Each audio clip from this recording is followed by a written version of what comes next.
En el mundo siempre ha habido guerras, en el mundo siempre ha habido depravación sexual, degradación moral, siempre ha habido revoluciones, golpes de Estado, etcétera, etcétera. Pero nunca todas estas situaciones u eventos habían convergido como en el momento en que nos encontramos actualmente. Si hiciéramos un breve panorama geopolítico alrededor del mundo, nos damos cuenta, ¿verdad?, que de México hasta abajo, hasta la Patagonia, están las naciones latinoamericanas e iberoamericanas ardiendo, por todos lados protestas, en Hong Kong protestas, en Irak protestas contra el gobierno. Es en Estados Unidos un clima que se está viviendo de demasiada tensión, donde quieren destituir un presidente, etcétera, etcétera. El Medio Oriente ni se diga, continúa con el conflicto aumentando acerca de quién controla el petróleo, quién controla el Golfo Pérsico. Estados Unidos abandona a los kurdos, que es el grupo étnico entre Siria y Turquía, que defendieron a Estados Unidos durante la guerra del Golfo Pérsico, y vemos un mare magnum en el mundo donde volteamos y estamos preguntándonos, en medio de tantas cosas, ¿quiénes son los buenos y quiénes son los malos? ¿Quién tiene la razón de todo lo que oímos en los periódicos, en la televisión? Unos dicen una cosa: golpe de Estado, no fue golpe de Estado. Revolución, no fue revolución. Los kurdos esto, Estados Unidos por acá. Y estamos en medio de un mundo verdaderamente confundido. Sin embargo, la Biblia nos muestra que nosotros no debemos vivir en confusión.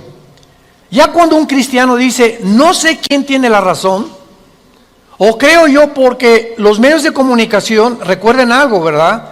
Los medios de comunicación, televisiones, radios, etcétera, etcétera, muchas veces tergiversan las noticias de tal manera que llegan a manipularnos y hacernos creer lo que ellos creen.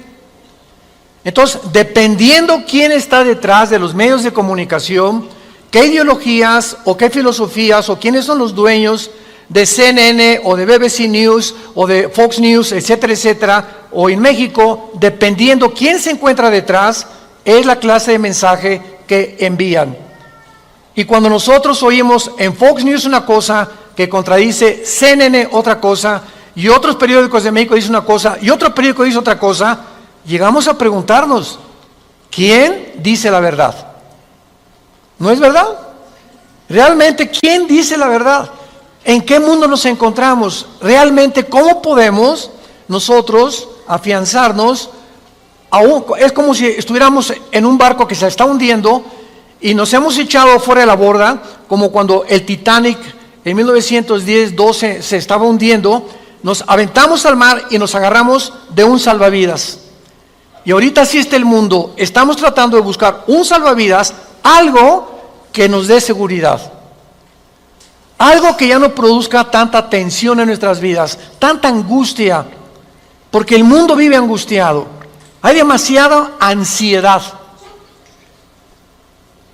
La enfermedad número 1 que la Clínica Mayo en Rochester y el Hospital Hopkins en Estados Unidos, que son las dos clínicas médicas más respetadas que hay en el mundo en cuanto a evaluaciones y a sugerencias médicas, coincidieron hace algunos años en que el factor común denominador o la causa número 1, escúcheme con mucho cuidado, esto es un dato que viene de clínicas médicas, no cristianas, la causa número 1 de las enfermedades mentales y físicas del ser humano en el siglo XXI es el estrés.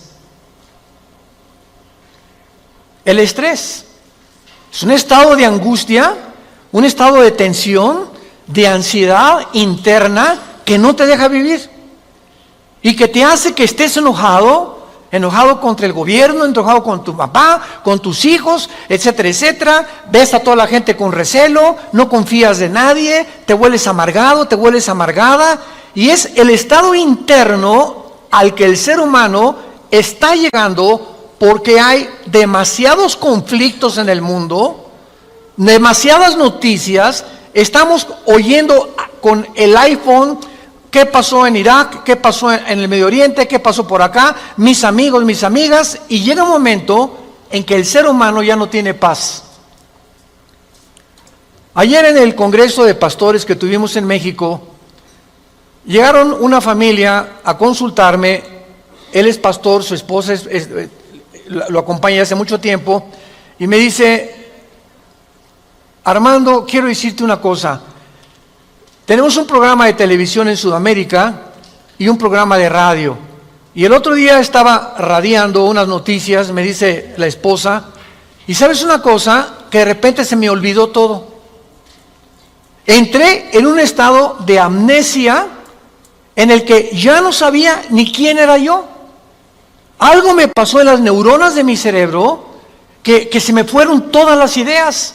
Y duré como 1 o 2 días, mi esposo asustadísimo, ¿qué me habrá pasado? No fue un golpe, no tuve un trauma, y se me fueron todas las ideas. Inmediatamente le contesté y le dije: eres una mujer demasiado estresada. Y hay una autora inglesa que les recomiendo, ahorita mi esposa está devorando todos sus libros, que se llama Carolina Leaf, L-E-A-F, Leaf.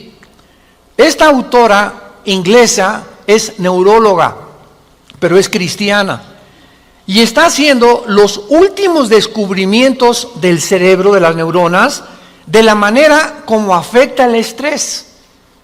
Y en ese momento, cuando tú estás demasiado estresado y tienes demasiadas presiones, y los niños, y el esposo, y el falta de trabajo, y el buen fin, o lo que tú quieras mencionar, algo le pasa. Las neuronas son interconexiones eléctricas que tenemos, pero millones de células dentro del cerebro, y un solo alambrito por la presión mental, por falta de vacaciones o de que no aprendes a relajar tu mente, etcétera, etcétera, provoca amnesia, provoca enfermedades mentales y puedes llegar inclusive a la locura. Esto es impresionante, porque es como un árbol lo que tenemos aquí adentro. Y ella está descubriendo que cuando tienes pensamientos negativos, las neuronas se unen más rápido. Esto es increíble porque así nos diseñó Dios. Y cuando tenemos pensamientos negativos, las neuronas comienzan a tratar de desconectarse y vienen zonas negras en el cerebro que te impiden pensar coherente y lógicamente. Qué interesante que Filipenses 4:8 diga en la Biblia: en esto pensar todo lo que es bueno, todo lo que es justo, todo lo que es buen hombre, ocupa tu mente pensando cosas positivas. Porque la gente que está continuamente pensando el mal, o qué mal hacer, o estar negando a Dios en su mente, algo afecta las neuronas del cerebro científicamente. Y cuando venimos a la Biblia nos damos cuenta, ¿verdad?, que se están derrumbando todas las ideologías. El comunismo ya no es el comunismo, porque el comunismo que yo practiqué, por ejemplo, ustedes muchos saben que antes de que yo fuera cristiano fui comunista, fui ateo. A los 12 años me decepcioné de la religión que nos inculcaron y llegué a negar a Dios. Las religiones son un engaño, todas quieren explotar a la gente. Estos eran mis pensamientos. Tenía el Che Guevara arriba de mi cuarto con un póster inmenso de él, y Marx y Engels y Lenin, etcétera, etcétera. Y para mí ese era mi mundo y era lo que yo creía era la respuesta, un sistema ideológico para poder cambiar la sociedad. Sin embargo, cuando descubrí, ¿verdad?, que este sistema era completamente contradictorio, como se demostró en 1990, que cayó el comunismo en Europa, cuando Mikhail Gorbachev confesó que era una ideología. Para que seas comunista, número 1, tienes que ser ateo.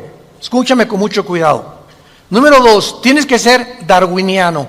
O sea, tienes que creer que al morir no hay nada, que vas a la tierra y que no hay Dios y ahí acabó. No hay otra vida, no hay mundo espiritual, no hay ninguna otra dimensión. Número 3, tienes que ser humanista, no humanitario, humanista. O sea, tienes que creer que el hombre tiene las respuestas para sus problemas. Ese es el humanismo. Cuando creemos que nosotros podemos resolver la pobreza, las injusticias, etcétera, etcétera. Que es la historia del fracaso de la Liga de las Naciones Unidas, la OTAN, la OEA, llámale como quieras. El hombre es incapaz de resolver los problemas que van más allá de nuestra capacidad para resolverlos. Ese es el humanismo. Entonces, si no hay esta plataforma, no eres comunista, es una mentira. Y ahora los últimos comunistas o los últimos demócratas o los últimos que han tratado de implementar diferentes sistemas de pensamiento, se dan cuenta que están ya mezclando una ideología, comunismo con democracia, con capitalismo, porque no ha funcionado. Porque es la confusión a la que hemos llegado. Y como dijo Don Teofilito, en México ni lo podremos alcanzar jamás. Porque no hay ningún sistema de gobierno perfecto. Decía Winston Churchill, entre los sistemas de gobierno, el mejorcito es la democracia, pero no es perfecta tampoco. ¿Por qué? Porque somos seres humanos que necesitamos a Dios. Necesitamos a Dios. Necesitamos una guía, necesitamos un manual, necesitamos una luz. Y por eso el mundo está perdido completamente. Me decía el otro día un piloto que es vecino de la casa de ustedes, donde vivimos, de American Airlines, me decía: Armando, le digo, oye, cuando tú vas en el avión allá a 10,000 metros, 10 kilómetros arriba de la superficie de la Tierra, 33,000 pies, 35,000 pies, ¿cómo le haces para saber si no vas para acá, o no vas para acá, o vas subiendo o vas bajando? Porque la cabina del piloto es pues muy poquita, nada más ve lo que está enfrente. Me dice: Armando, sería imposible que nosotros piloteáramos sin instrumentos. Los instrumentos nos muestran claramente la dirección que vamos a llevar, a qué altura estamos, etcétera, etcétera. Sin instrumentos, un capitán de un barco en medio del océano no sabría cuál es el norte, el sur o a dónde irse si no tuviera una brújula. Y así nosotros no sabemos a dónde ir si no tenemos instrumentos, si no tenemos un mapa que nos ha dejado Dios, que se llama las Sagradas Escrituras. Y haríamos bien en estar atentos a este libro como una antorcha que alumbra en lugar oscuro, hasta que el lucero de la mañana salga en nuestros corazones. Vamos pues a abordar este tema y esta serie, porque ante todos los eventos que está el mundo atravesando actualmente, que amenazan nuestra tranquilidad, nuestra familia, nuestro futuro, provocan ansiedad, angustia. ¿Qué pasa si pierdo el trabajo? ¿Qué pasa si el peso pierde más valor ante el dólar? Si cae el petróleo, si viene un gobierno en México, o si viene una guerra nuclear. Todas estas cosas producen ansiedad, producen incertidumbre, producen intranquilidad. Y Dios no quiere que vivamos así. Dios quiere que en medio de este mundo tengamos una esperanza, tengamos una seguridad de que las cosas van a mejorar. Que lo mejor de nosotros está por delante. Y que aunque el mundo sea cubierto de tinieblas, en nosotros debe haber luz. Porque somos la familia de Dios, que dio a su Hijo en una cruz hace 2000 años para que pudiéramos comprender el mensaje del Evangelio, de las buenas noticias, de la gracia de Dios en su Hijo Jesucristo. Podemos saber exactamente, y este es el tema que vamos a abordar en toda esta serie, podemos en la Biblia encontrar datos, información que nos digan en qué tiempo de la historia nos encontramos. ¿Podríamos realmente decir con seguridad nos encontramos a 10 años de que Cristo venga, o a 5 años de que Cristo venga, o nos encontramos al borde de un caos nuclear o estamos en la orillita de la autodestrucción del ser humano, esta información se encuentra en este libro. Porque cuando comienzas a escudriñar este libro y nos comenzamos a ver que Dios nos comienza a despejar incógnitas y los velos negros que nos impiden ver hacia adelante comienzan a ser quitados por la luz del Espíritu de Dios, comenzamos a caminar con confianza en la vida. Si yo estoy en una cueva oscura, yo no sé si dar un paso por acá porque no veo, está tan oscuro que a lo mejor está ahí un murciélago o una roca o algo, pero si alguien me da una lámpara, ¿qué hace la lámpara? Inmediatamente me alumbra 4, 5, 10 metros hacia adelante, y con esa lámpara puedo caminar con confianza porque voy viendo dónde voy pisando, ¿correcto? Bueno, así es exactamente en el mundo espiritual. El mundo ahorita no tiene lámpara, están así. ¿Será melón? ¿Será sandía? ¿Será, ya sabes quién? Por aquí, por allá, ¿y para dónde? Esto, ¿tendrá razón ellos? ¿Tendrá razón estos? ¿Tendrá razón este gobernante? Por acá, y así está el mundo. Pero cuando tenemos la palabra profética más segura, vamos a comenzar a caminar con confianza y a darnos cuenta del Dios que nos dice, no temas. No temas, estoy contigo, nunca te dejaré, nunca te voy a abandonar. Estaré contigo todos los días hasta el fin del mundo. Y aunque se cierren los cielos aparentemente y la oscuridad, la tierra esté cubierta de ella, mientras más oscuro, las estrellas se ven mejor. Mientras más oscuro, vamos a tener más luz, porque vamos a poder brillar en medio de las tinieblas.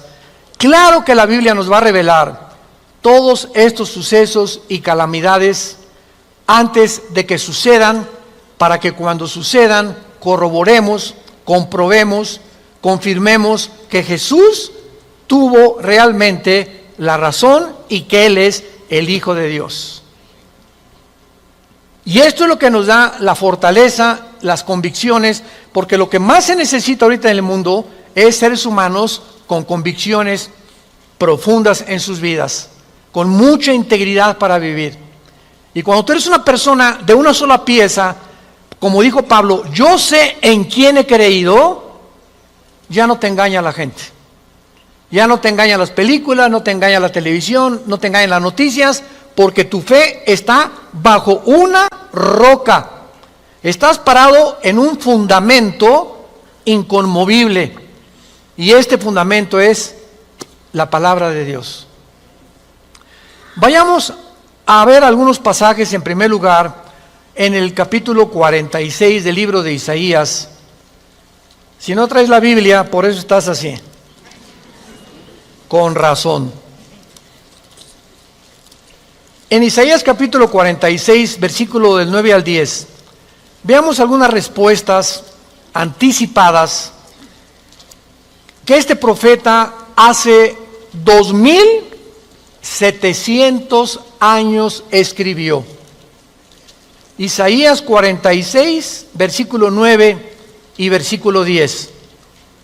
Dice Dios: acuérdense de las cosas pasadas desde los tiempos antiguos, porque yo soy Dios y no hay otro Dios, y nada hay semejante a mí, que anuncio lo porvenir desde el principio y desde la antigüedad, lo que aún no era hecho, que digo, mi consejo permanecerá y haré todo lo que quiero.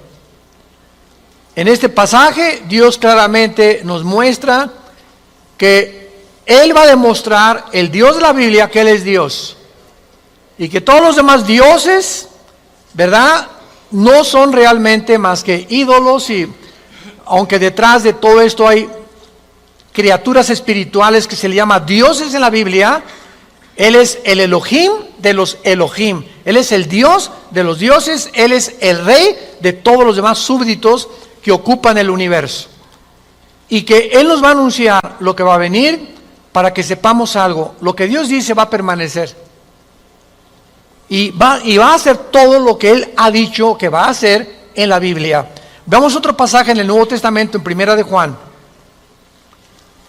Antes del Apocalipsis está Primera de Juan, para que no andes por el Éxodo.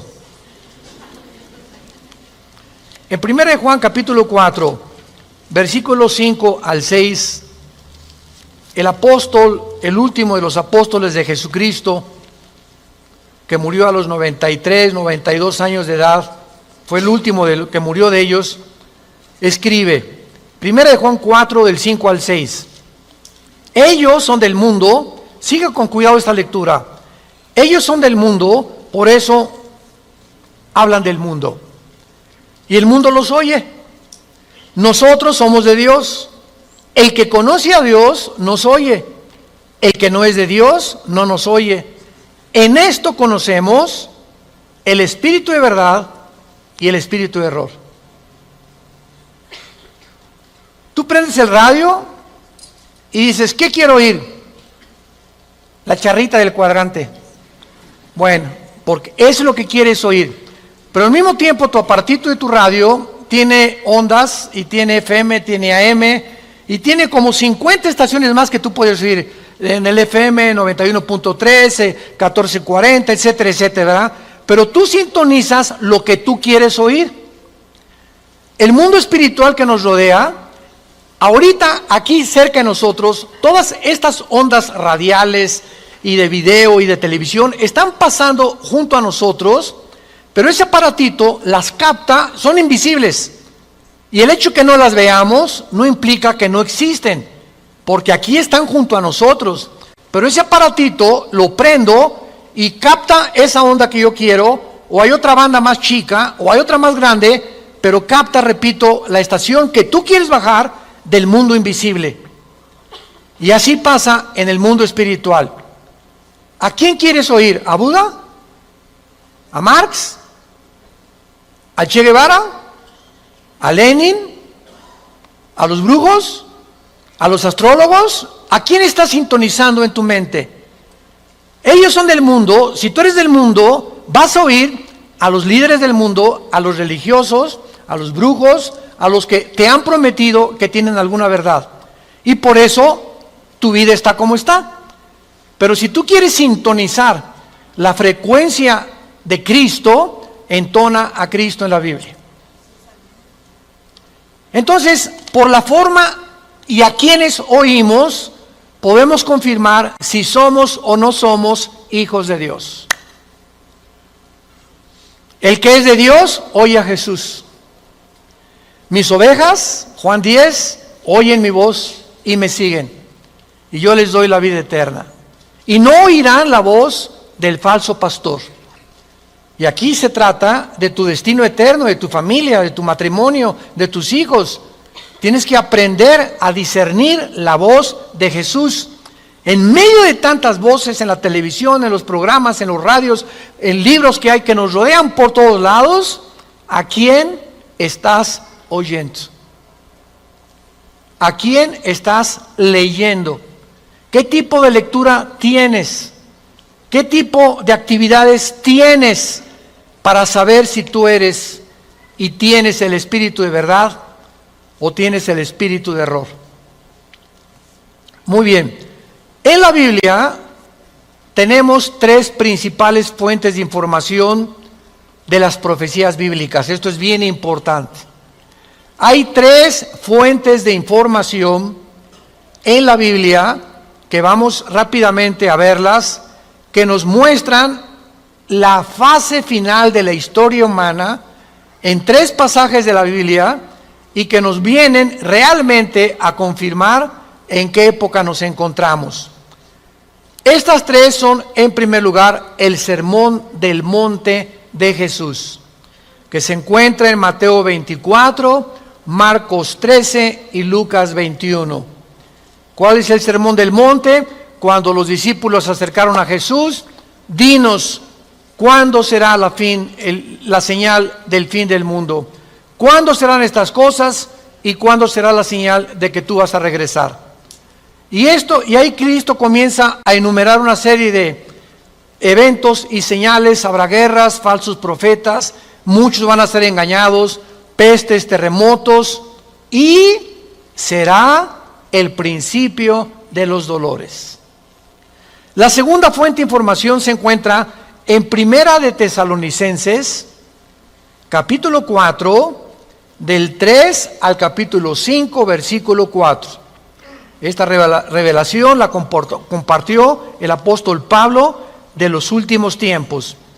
Y la tercera revelación acerca de los últimos tiempos la encontramos en el libro del Apocalipsis, del capítulo 5 al capítulo 19.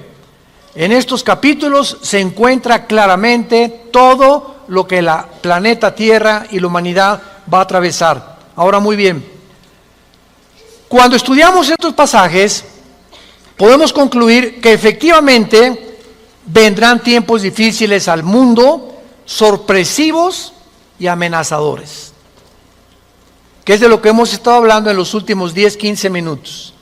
Nadie puede negar que vivimos en un mundo conflictivo, amenazador, que ha llenado al mundo, a los seres humanos, de ansiedad, de intranquilidad, de falta de paz, de suicidios, de mejor me quito la vida, o me emborracho, o me drogo. ¿Por qué los jóvenes se drogan? Pues porque es una forma de evadir la realidad.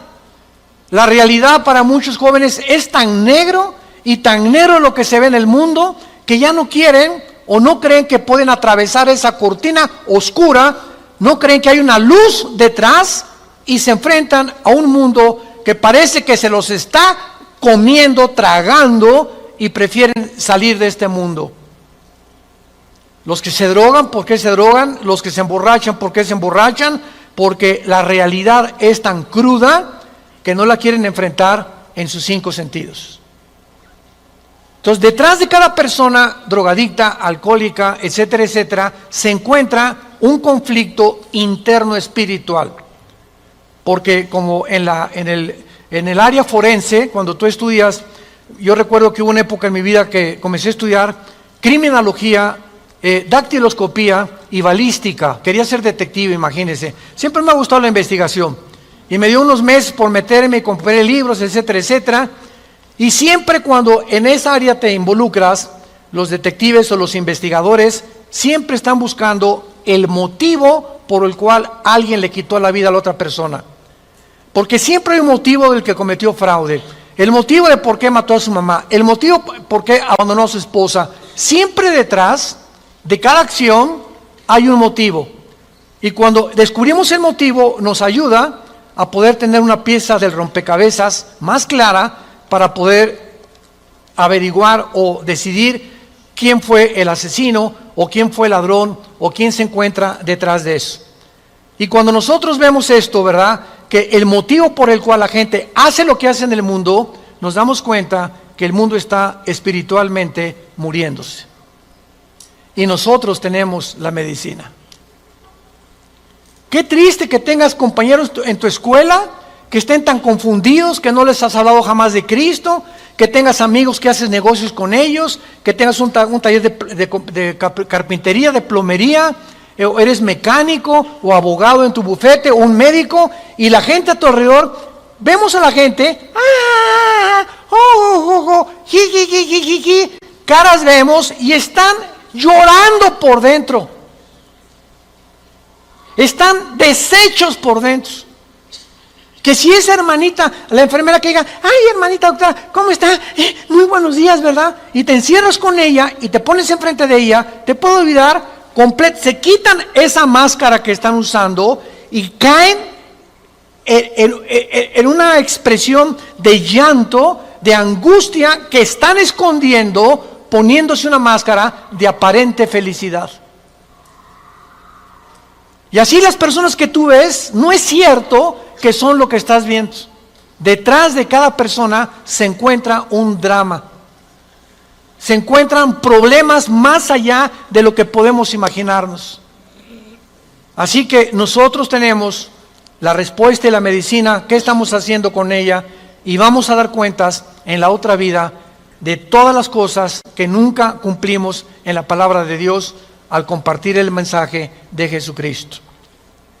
Ahora bien, vayamos a Mateo 24 y veamos rápidamente que del estudio de estos tres pasajes que acabamos de mencionar, el Sermón del Monte, Primera de Tesalonicenses 4 y el libro de Apocalipsis, podemos concluir, para poner el tapiz, el fundamento de nuestra serie que vamos a seguir desarrollando, que efectivamente estamos en el tiempo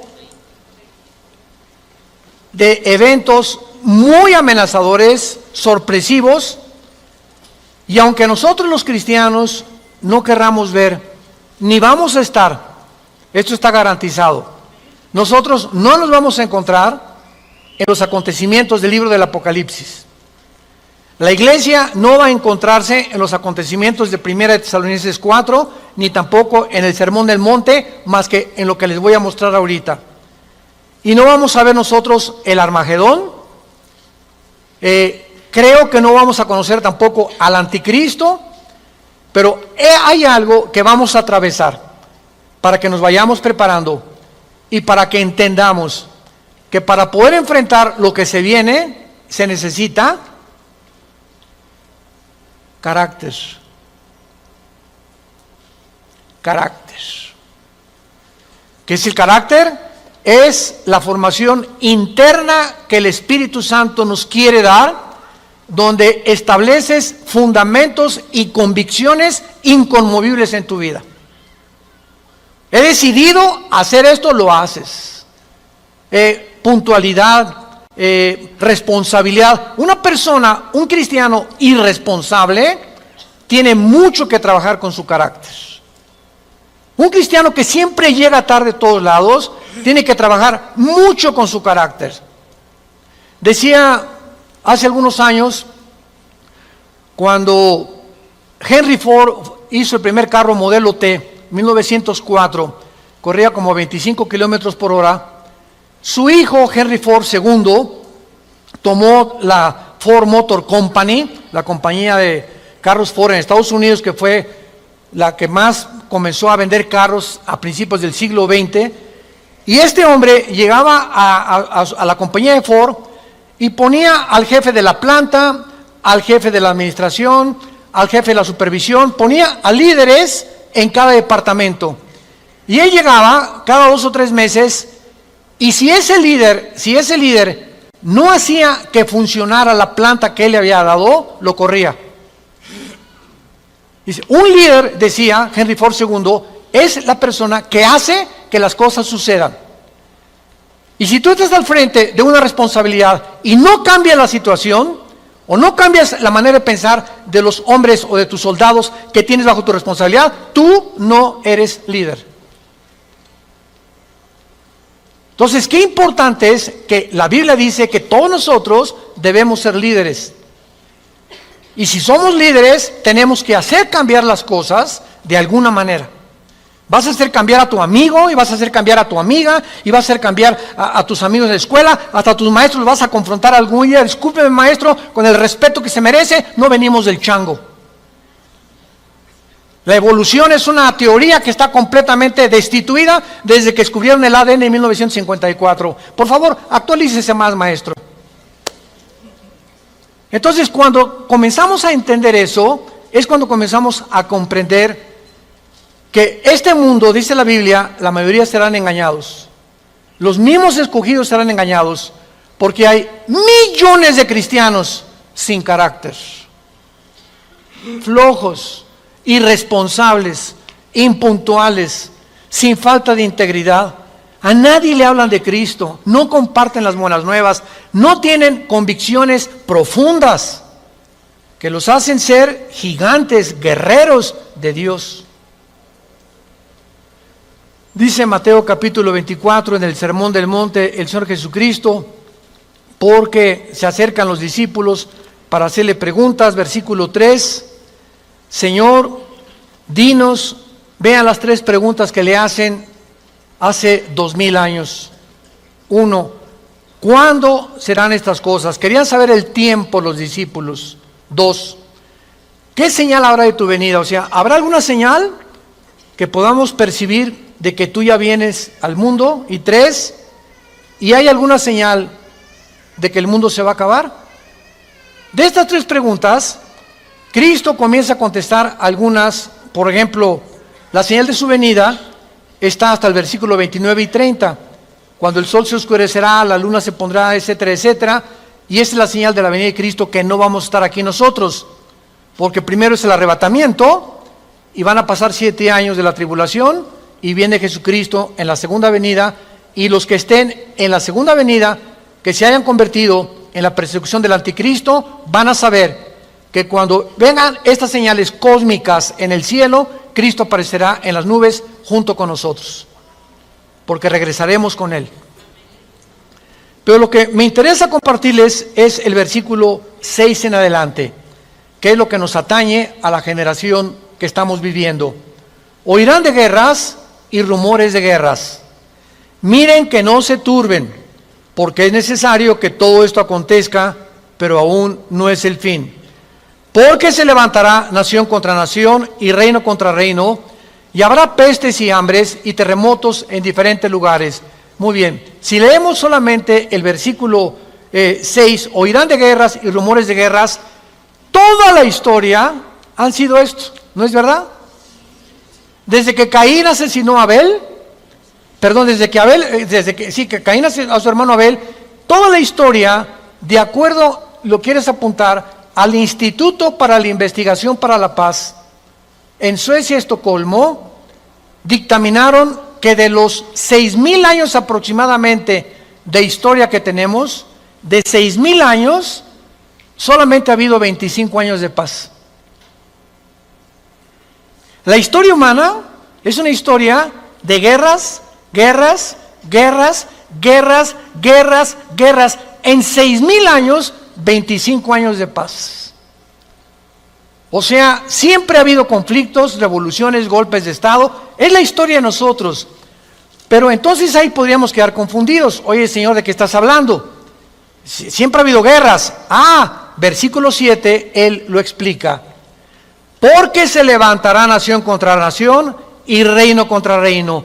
Esto, una guerra mundial, una guerra de carácter internacional, donde se involucraron 3 o 4 naciones contra 3 o 4 o 5 naciones, nunca sucedió hasta 1910, la Primera Guerra Mundial.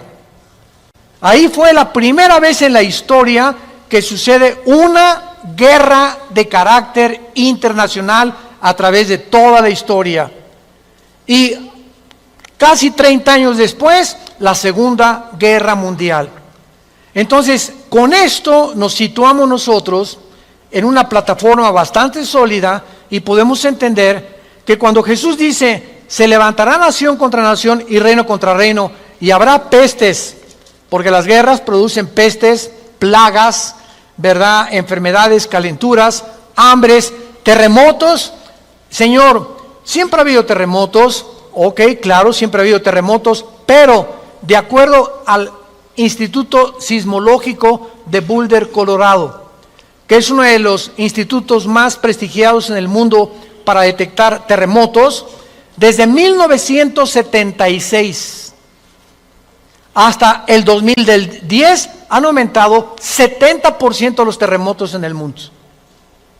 70% han aumentado. Eso es lo que Cristo está diciendo, que iban a aumentar cada vez más los terremotos, etcétera, etcétera. Versículo 8.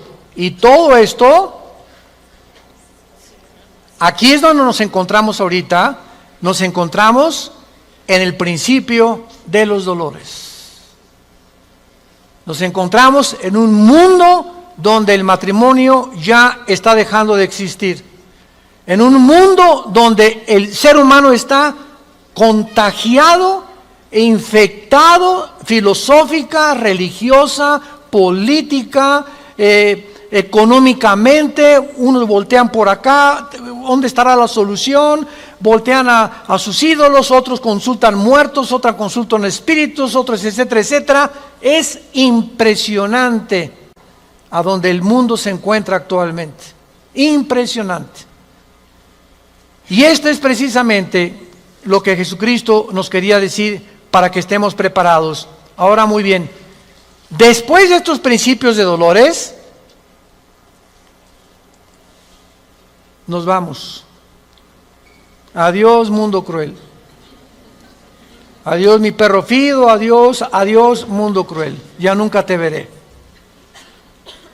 Después de este principio de dolores, van a aumentar, imaginémonos, van a aumentar las catástrofes en el mundo y los terremotos y las plagas y las pestes y la confusión, que va a estar el mundo en un estado tan grande de confusión que va a pavimentar el camino para que se levante un hombre en el Medio Oriente que la Biblia le llama la bestia.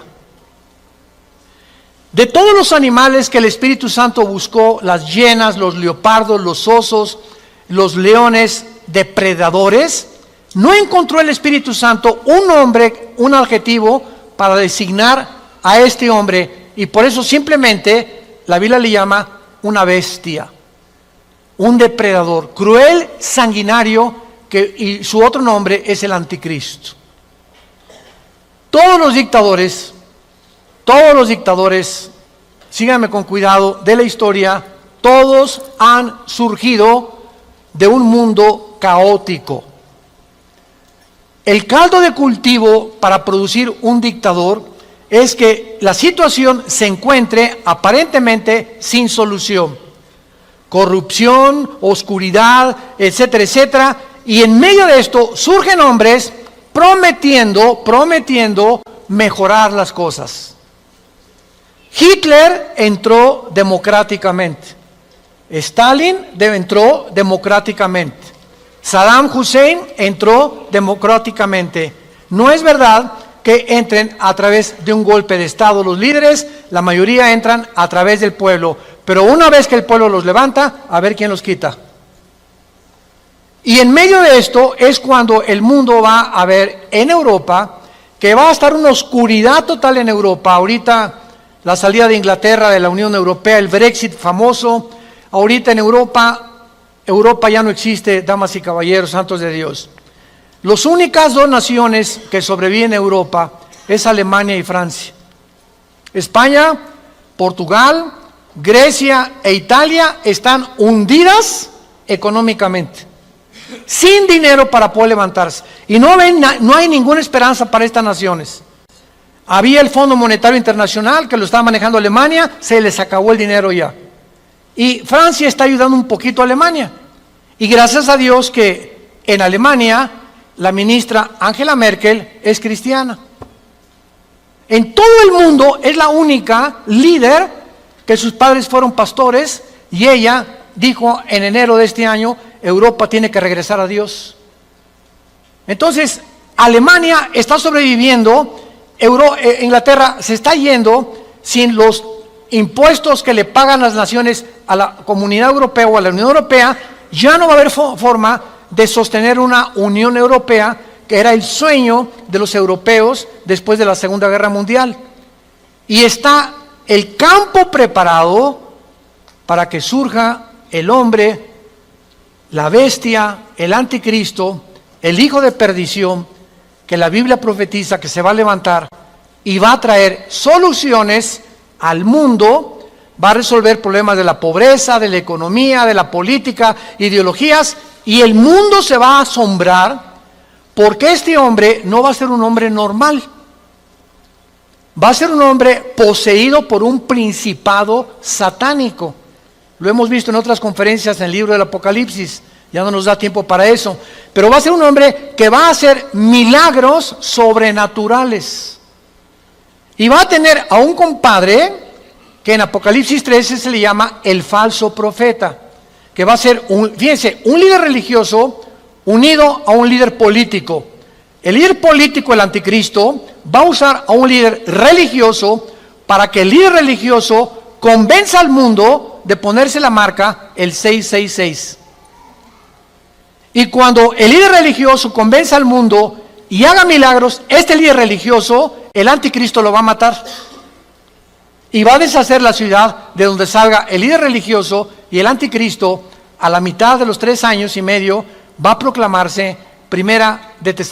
Según Tesalonicenses capítulo 2, del 3 al 4, se va a proclamar que Él es Dios.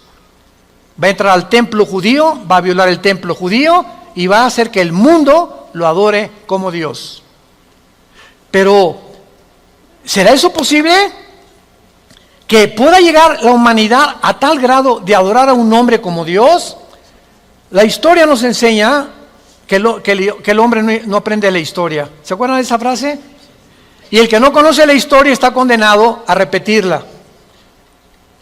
¿Qué pasó con los césares romanos? Los césares romanos mandaron a la gente que los adoraran como dioses. Y los césares romanos se erigieron como dioses. Calígula mata a su familia. Nerón tenía de amante a un niño de 10 años.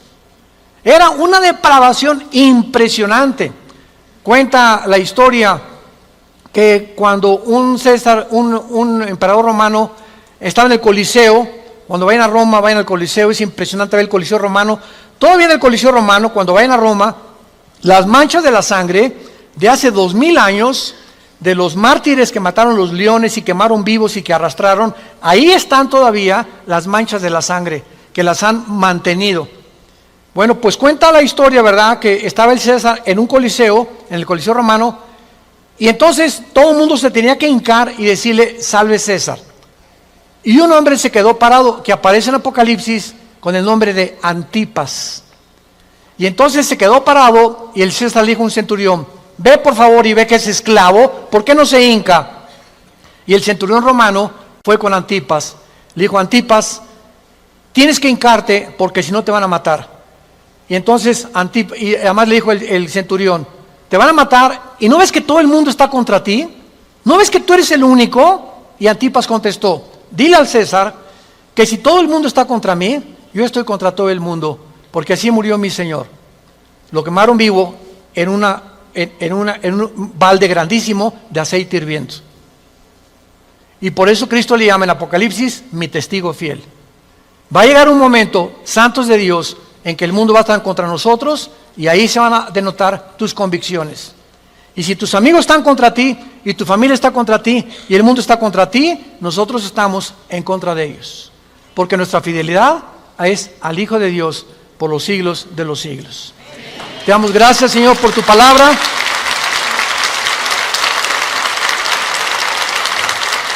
Bendito sea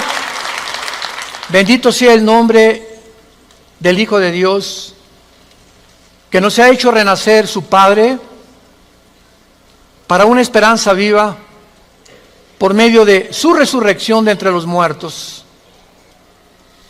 para que tengamos una esperanza que no puede morir en nuestro corazón y permanezcamos fieles a esta esperanza a la que todos hemos sido llamados.